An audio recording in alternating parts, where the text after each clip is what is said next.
ҳар як нафаре ки дар Федератсияи Россия шаҳри Москва қарор доранд ва ба духтури дандон ниёз дошта бошанд, агар ба рақамҳои дар экран буда муроҷиат кунед. И духтури дандон бародари тоҷикай айноми юристиҷаи муроҷиат кун скидкат мекунад.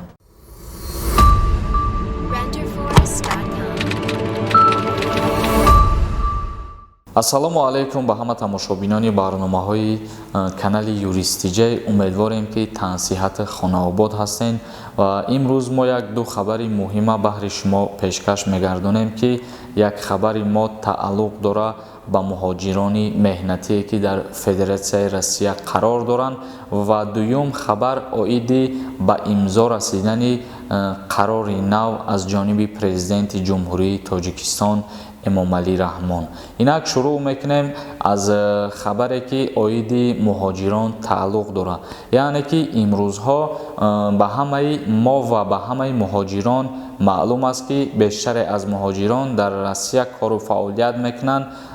баъзе аз онҳоро ба роҳҳои фиреб мақсад пул шона наметиҳанд. вақте ки дар ягон ҷо кору фаъолият мекунанд, онҳо мақсад маблағшона, ойликшона пардохт намекунанд ва хушбахтона аз ҷониби як нафар ҳамин ширкате як гуна ширкате ташкил шуд ки ин ширкат барои дастгирӣ кардани муҳоҷирон кору фаъолият мекунад. яъне ки дар 18 минтақаи Федератсияи Россия ин ширкат кушода мешавад баҳри ҳамаи муҳоҷирон, на танҳо муҳоҷирони тоҷик, балки барои ҳамаи муҳоҷироне ки ягон нофаҳмиҳо доранд ё ки ягон проблема доранд ё ки мисол дар ягон ҷо кор ва фаъолият мекунанд, ойликҳои вайҳора яъне маошҳои вайҳора пардохт намекунанд, ана ҳамин компания ширкат ба вайҳо кӯмак мекунад ва мушкилиҳои онҳоро ҳал мекунад. ва ҳозир мо боз ҳамура ба шумо мехонем бо тарзи сода ба шумо фаҳмондем. ҳозир як бори дига мехонем, бо диққат гӯш кунем бародарони азиз. дар 18 минтақаи Россия барои муҳоҷирон марказҳои ҳифзи ҳуқуқ боз мешавад. ин ташаббус аз ҷониби шӯрои уламои мусалмонон гирифта шудааст. пешгирӣ аз ифротгароӣ ва ҷинояткорӣ миёни шаҳрвандони хориҷӣ яке аз ҳадафҳои ташкили марказҳои имдоди унвон мешавад. раиси шӯро мегӯяд, дар бештари маврид муҳоҷиронро корфармоён истифода мебаранд ва шаҳрвандони хориҷӣ наметавонанд аз ҳуқуқҳояшон ҳимоя кунанд.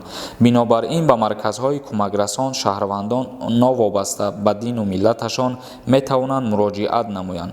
шӯрои уламои мусалмонон барои муҳоҷирон ҳамчунин телефонҳои бовариро фаъол кардааст. мутаассифона дар иҷа ҳоло телефонҳошон навишта шудагӣ нест, ин чиз ташкил мешавад гуфтагиян, айни ҳол дар як рӯз ду рӯз ичиза ташкил намекунанд. дар ҳолате ки дар 18 минтақае ки ташкил мешавад, яъне дар кадом шаҳрҳо ташкил мешавад, рақамҳои телефонҳошон чанде, ана ҳамин чиз бо пешкаш шуд. агар иншааллоҳ ки мо ба шумо видео мекунем, хабар мерасонем ки дар кадом шаҳрҳо ана ҳамин ширкат мақсад филиалҳои худша барои муҳоҷирон кушода кардагиай. ва ногуфта намонад ки ин ширкат аз ҷониби уламои мусулмонон баҳри муҳоҷирон кушода мешавад рӯзҳои наздик ва ирам як намуд ғамхорӣ ва як намуд дастгирӣ аз ҷониби мусалмонон баҳри тамоми ҳамун шаҳрвандое ки аз дигар ҷоҳо дохили Россия мешаванд. ин кирдор бо қайд кардагиянд дар иҷа ки дар ана ҳамин мушкилиҳо новобаста аз миллат ва новобаста аз дин.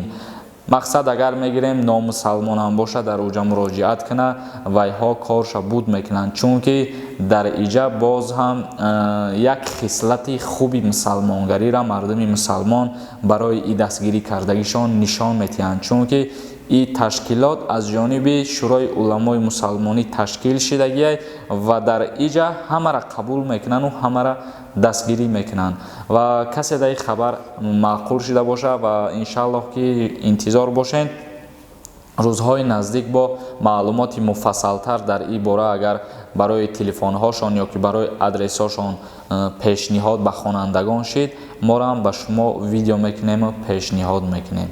ва инак акнун мегзарем ба хабари дуюмин оиди ба имзо расидани як қонун аз ҷониби президенти ҷумҳурии Тоҷикистон. яъне ки эмомалӣ раҳмон раиси ҷумҳурии тоҷикистон бо имзои қарори ҳукумат дар ҳуҷҷатгузорӣ ҳангоми содироту воридоти мол тағйирот ворид кард. тағйирот барои воридот ба молу мулк дар иҷа чиро дар назар доранд? ҳамун чизеро дар назар доранд ки ҳуҷҷатгузориҳо аз иҷа пас бо тарзи коғазӣ намешавад, яъне ки ҳар ҳуҷҷатгузорие ки мешавад аз исупас бо таври электронӣ мешавад, яъне бо компютер мешавад. ҳамаш дигар мақсад 10 варақу 50 варақ ана ҳамун ариза ё ки ягон санад ё дигар чизҳоро наменависанд, ҳамаш бо тариқи ҳуҷҷатгузории электронӣ мешавад. ва кадом ширкатҳо, кадом корхонаҳо ҳуҷҷатгузориҳошон электронӣ мешавад, ҳоло дар иҷа қайд кардагӣ нестанд. ин чиза анами роҳбари ҷумҳурии тоҷикистон худаш муайян мекунад ва боз худаш қайд мекунад ки кадом корхонаҳо метавонанд тавассути ҳуҷҷатгузории электронӣ кору фаъолияти худшона давом додан бигиранд. бародарони азиз, ҳамин ду хабари имрӯза буд ки мо пешкаши шумо гардонидем.